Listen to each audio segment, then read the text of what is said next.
Je me tenais là, sous la pluie fine de novembre qui trempait les pavés du cimetière du Père-Lachaise, le cœur battant à se rompre. Félix était parti. Définitivement. Et moi, Nicolas, je n'avais même pas le droit de pleurer comme un veuf. Vous êtes qui? Vous? M'avait lancé la mère de Félix, les lèvres pincées, en me toisant de la tête aux pieds devant le cercueil. Ses yeux gris acier me transperçaient comme si j'étais un intrus. Un collègue? Un ami? Elle savait. Bien sûr qu'elle savait. Mais elle refusait de prononcer le mot. Amant. Compagnon. L'homme qu'il avait aimé pendant 8 ans. Je n'avais pas répondu. J'avais seulement serré les poings dans les poches de mon manteau noir, sentant la colère monter, brûlante, derrière mes paupières. Comment pouvais-je lui dire que j'avais partagé sa vie? Son lit? Ses rires? Ses silences? Ses peurs les plus intimes? Que nous avions construit un appartement rue de Rivoli, rempli de livres, de vinyles de Brel et de photos que personne d'autre ne verrait jamais? Que chaque soir, quand il rentrait de l'hôpital où il était pédiatre, vous savez, il posait sa tête sur mon épaule et murmurait « Nicolas, tu es ma maison ?» Mais aujourd'hui, j'étais réduit à un « ami ». Un point anonyme dans la foule des « connaissances ». Sa sœur, Claire, m'avait même écarté du premier rang d'un geste sec. Comme on chasse une mouche. La famille seulement? Avait-elle sifflé? La famille. Ce mot me lacérait la gorge. Je me souvenais de notre première rencontre. C'était en 2017. Au Café de Flore. J'étais étudiant en littérature. Lui déjà médecin. Il m'avait souri par-dessus son espresso en voyant que je lisais à la recherche du temps perdu. Proust a 25 ans. Vous n'avez pas peur de vous ennuyer, m'avait-il lancé. Moqueur. J'avais rougi. Il avait ri. Et puis il m'avait invité à dîner le soir même. Comme ça. Sans détour. À la française. Disait-il. Direct. Mais avec élégance. Nous avions marché le long de la Seine cette nuit-là. Il m'avait pris la main sous le Pont-Neuf. Sans se soucier des regards. À Paris. On peut être soi. Avait-il murmuré. J'avais cru que c'était vrai. Mais Félix portait un secret plus lourd que le mien.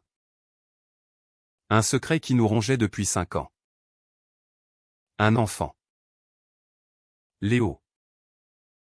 Né d'une relation brève. Avant moi. Avec une femme qu'il avait aimée ou cru aimer à l'université. Il n'en parlait presque jamais. Seulement dans les nuits où la culpabilité le réveillait en sursaut. Je n'ai pas été là pour lui. Nicolas. Je suis un lâche. Je le serrais alors contre moi. Je caressais ses cheveux. Je lui promettais que nous irions le voir un jour. Que nous serions une famille. Mais il reculait toujours. Pas encore. Sa mère, elle ne comprendrait pas. Je n'avais jamais rencontré Léo. Je connaissais seulement son existence à travers les photos que Félix gardait cachées dans un tiroir, un petit garçon aux yeux verts. Comme son père. Souriant sur une plage en Bretagne. Félix pleurait parfois en les regardant. Je ne savais pas si c'était des larmes de regret ou de peur.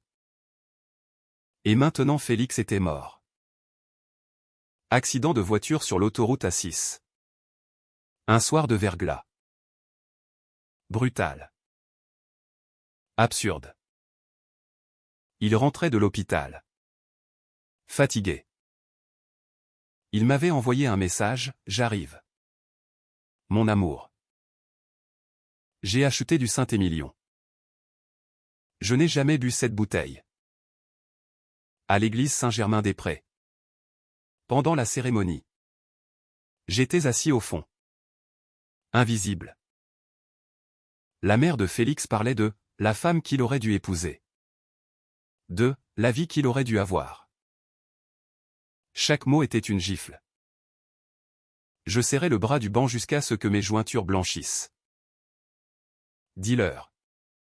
Félix. Dis-leur depuis là-haut que tu m'aimais. Que tu m'as choisi. Mais il ne pouvait plus rien dire.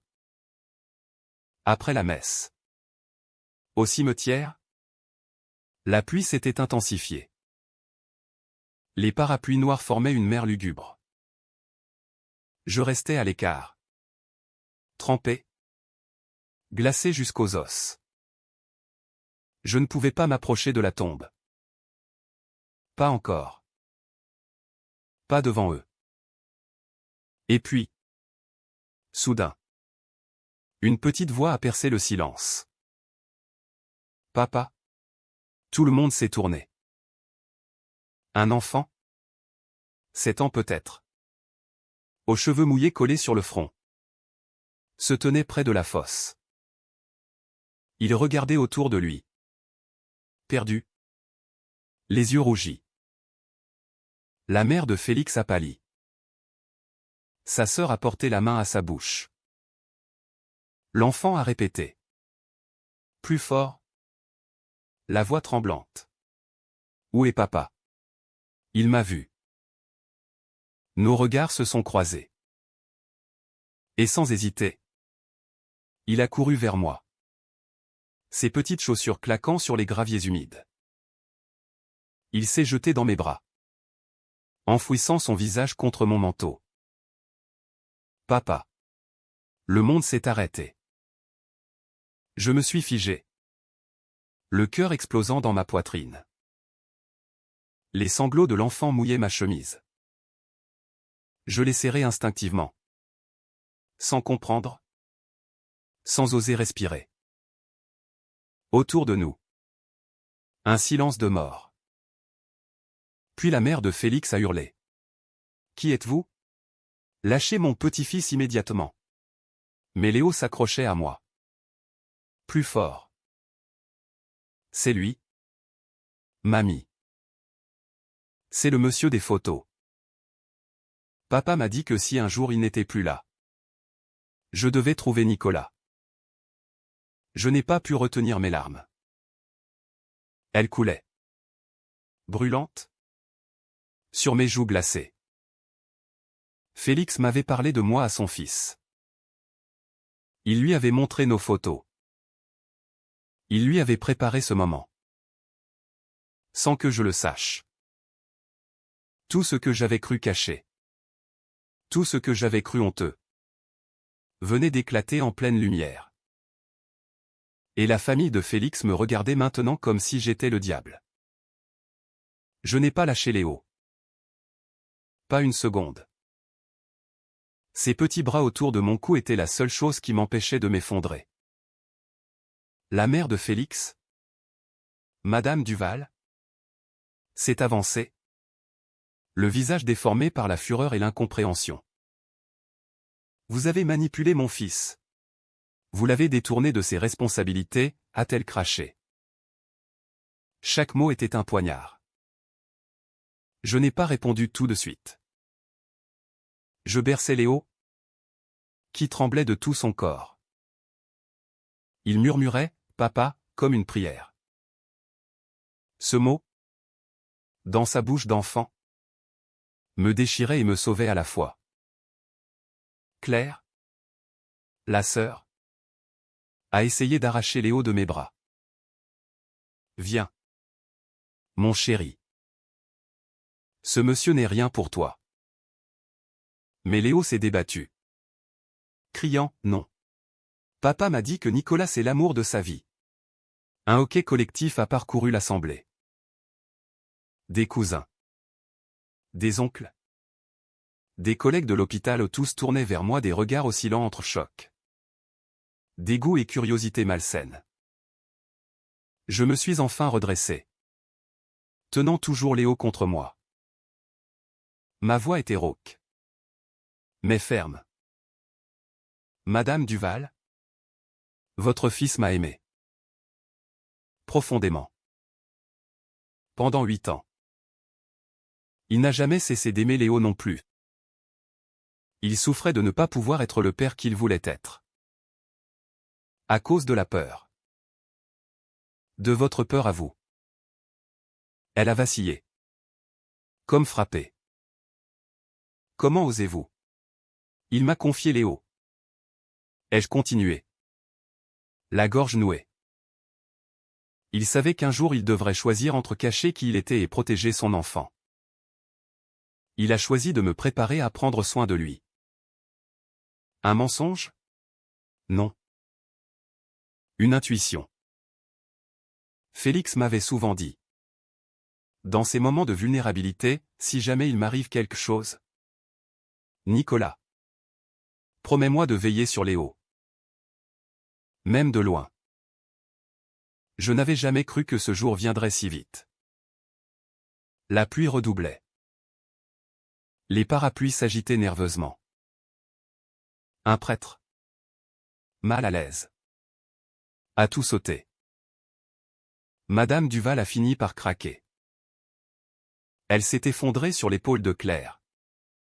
Sanglotant, mon fils, mon pauvre fils, pourquoi ne m'a-t-il rien dit? Parce que vous ne l'auriez pas accepté. Ai-je pensé.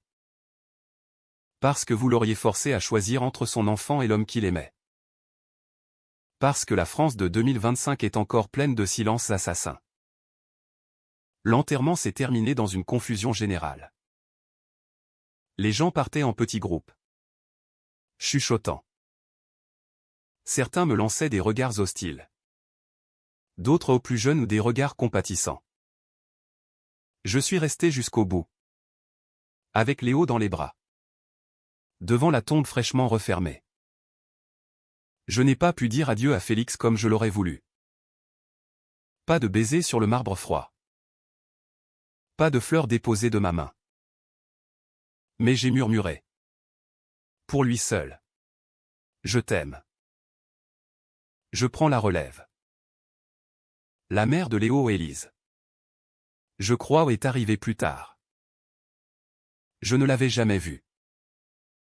Elle était grande. Brune. Le visage fatigué. Elle a regardé son fils blotti contre moi. Puis moi. Longuement. Félix m'avait prévenu. A-t-elle dit simplement.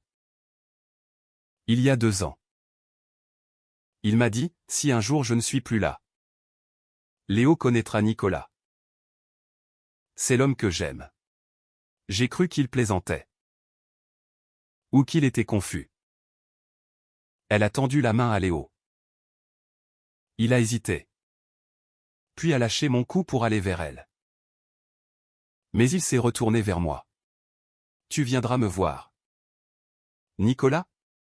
J'ai hoché la tête. Incapable de parler. Élise m'a fixé.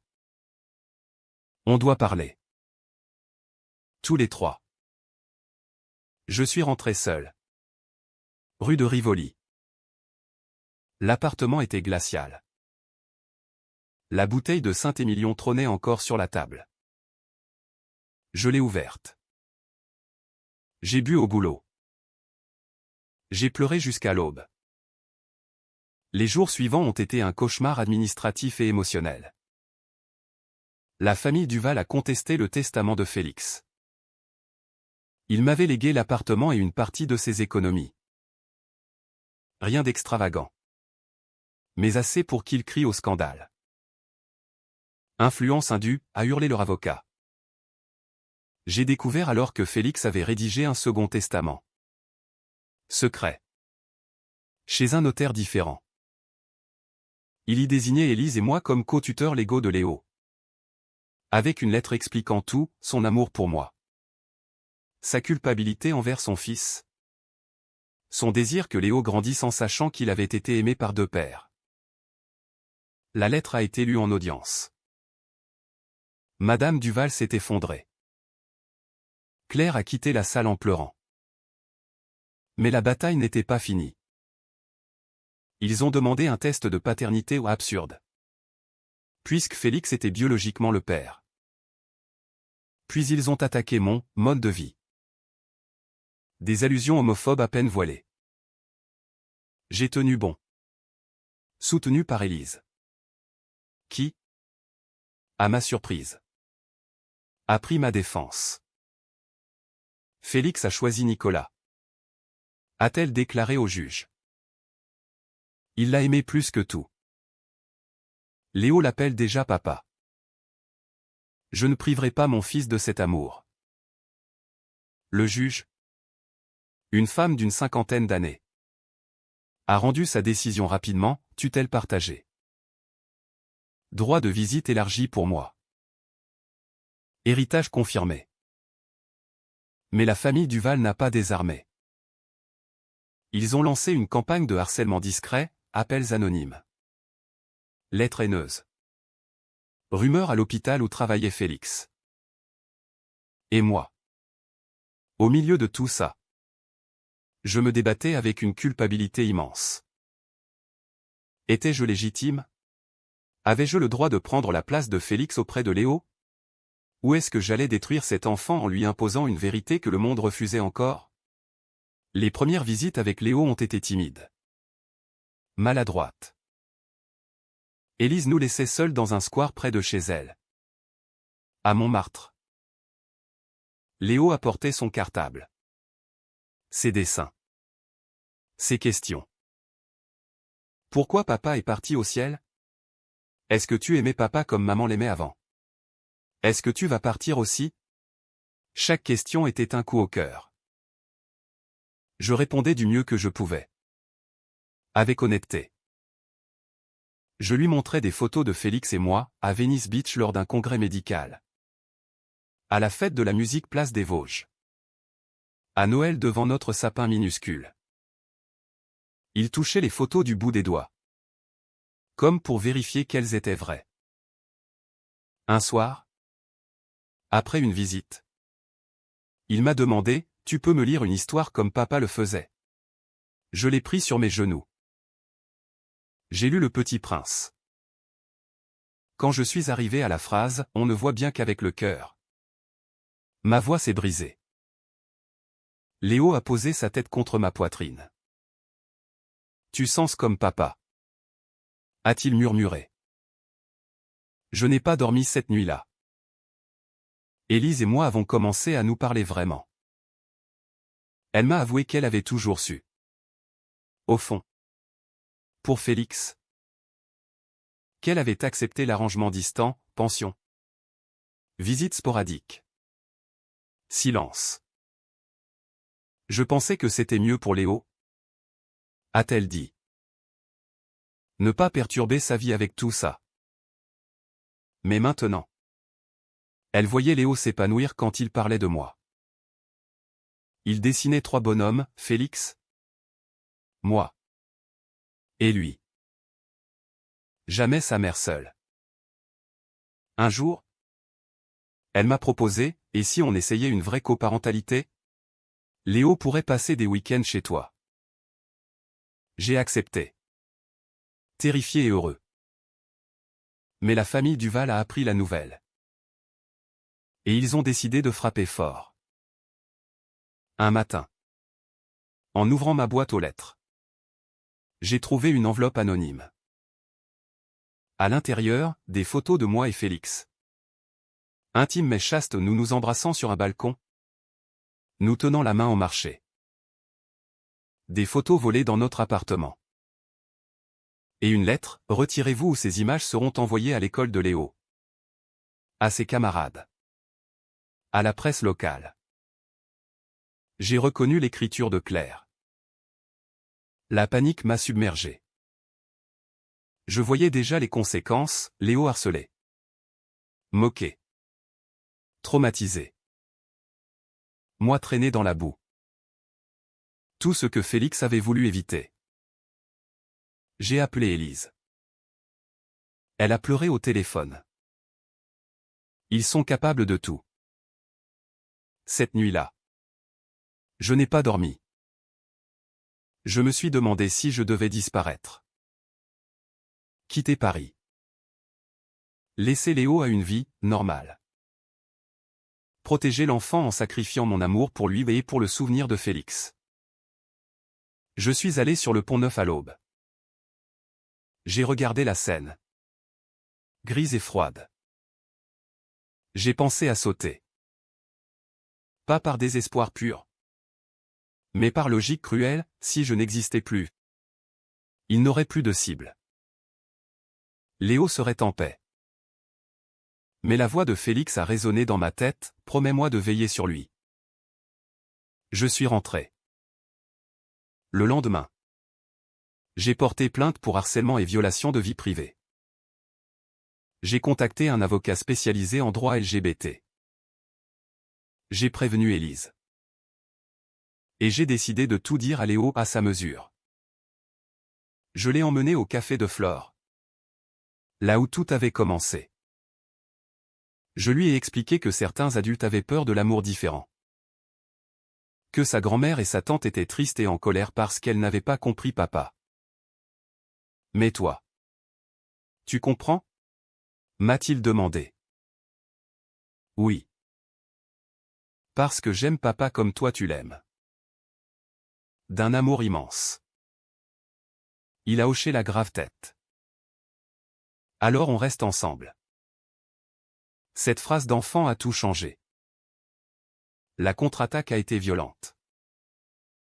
Claire a nié être l'auteur des photos. Elle a accusé Élise de les avoir fournies. Division. Chaos. Madame Duval a demandé la garde exclusive de Léo, arguant que ni sa mère ni moi n'étions capables de le protéger d'un environnement immoral. L'audience a été un calvaire. On m'a interrogé sur ma vie privée. Mes relations passées. Ma capacité à élever un enfant en tant qu'homme homosexuel célibataire. L'avocat adverse a sorti des articles sur les risques pour les enfants élevés dans des familles homoparentales ou des études biaisées. Démonté depuis longtemps. J'ai tenu bon. J'ai parlé de Félix. De son amour. De sa lettre. De la façon dont il voulait que Léo connaisse la vérité. Élise a témoigné en ma faveur. Elle a dit au juge, mon fils a deux figures paternelles maintenant. L'une au ciel. L'autre ici. Je ne lui enlèverai pas ça. Léo, autorisé à s'exprimer brièvement, a dit simplement, je veux vivre avec maman et voir Nicolas souvent. Il me raconte papa. Le juge a tranché, tutelle partagée confirmée.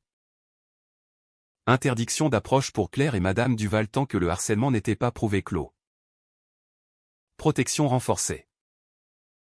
Mais le mal était fait. Léo avait entendu des mots durs. Il faisait des cauchemars. Il me demandait si j'allais partir. Je passais toutes mes soirées avec lui. Je lisais. Je cuisinais des crêpes. Je l'emmenais au Louvre voir les tableaux que Félix adorait. Petit à petit, il se reconstruisait.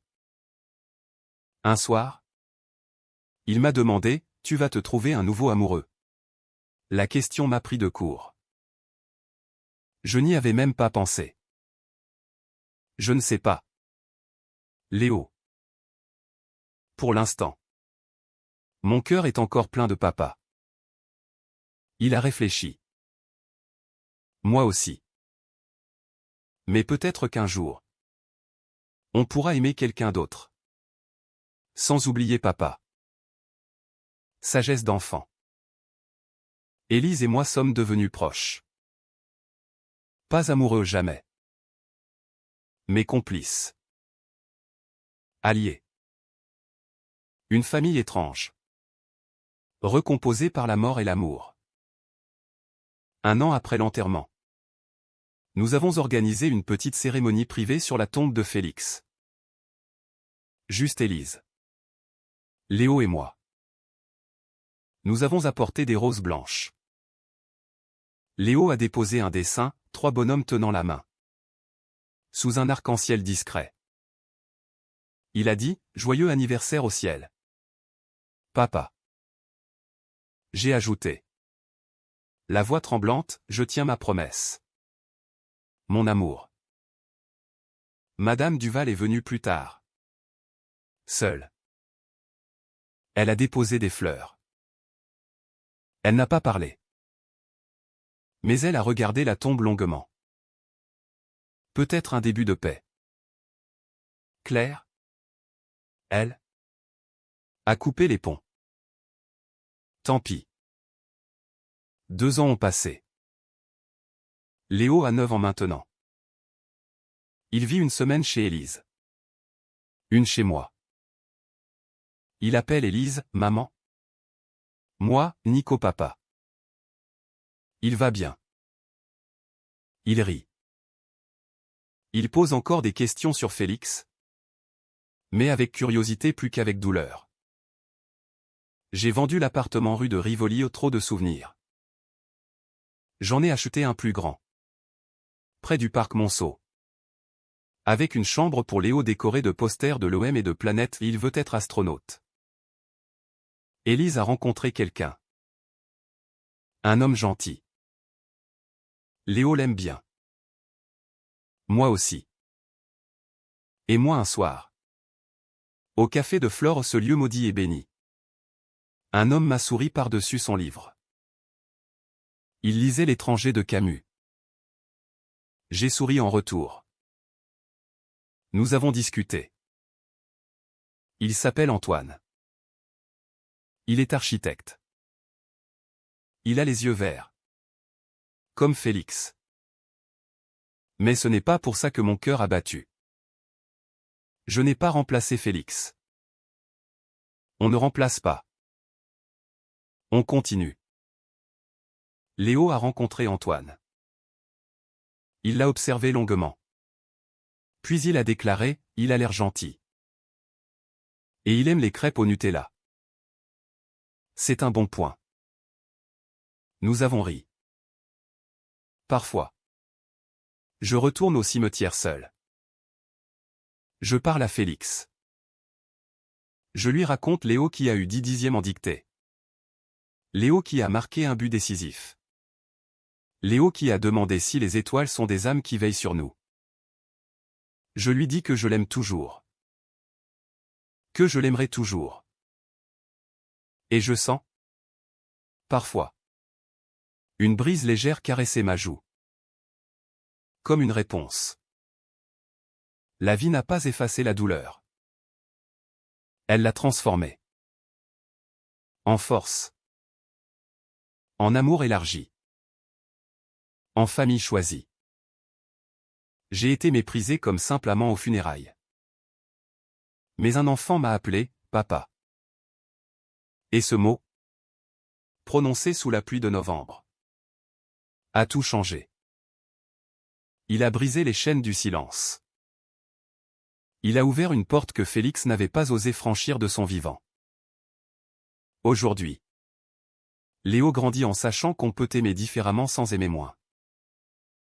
Qu'un père peut en avoir deux. Que l'amour, même caché, même nié, même moqué, finit toujours par trouver sa lumière. À Paris. Sous la pluie ou le soleil. La vie continue. Et moi, Nicolas, je marche enfin la tête haute. Parce que j'ai tenu la promesse. Parce que l'amour a gagné. Même dans la douleur. Même dans le deuil. L'amour a gagné.